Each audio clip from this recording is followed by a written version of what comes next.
Stopping a worst-case scenario before it starts. A software creator says a school district in western Iowa will be using its platform to protect its students and staff. 6 News' Joe Harris joins us live from the newsroom to tell us more about this technology. That's right. We're talking about a company called Zero Eyes. It has made an AI detection software that can help identify active shooting threats before they begin. A group of military special operations personnel started the company shortly after the 2018 Parkland, Florida shooting. Now, founders announced today that Woodbine Community School District in Iowa is getting the software, which automatically sends images to the Zero Eyes Operations Center. It's there that that military and law enforcement personnel will verify potential threats. They'll then alert school officials and first responders if a threat is verified.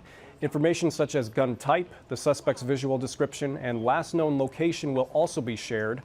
They say all this happens within 3 to 5 seconds of the AI detecting a gun. During the mayhem of a mass shooting, the more information that law enforcement has, the better they're going to be able to respond to that.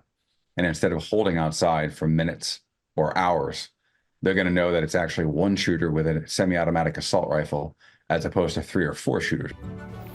Now, Alaimo says that is crucial for relieving law enforcement from conflicting information they may get from 911 calls.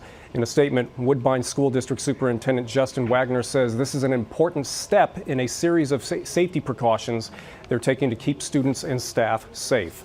Now, technology like this AI software could help in preventing future school shootings. In light of today's school shooting in Perry, Iowa, we do want to note Zero Eyes was already planning to release this information today. We'll have more about this tonight at 10. Live from the newsroom, Joe Harris, 6 News.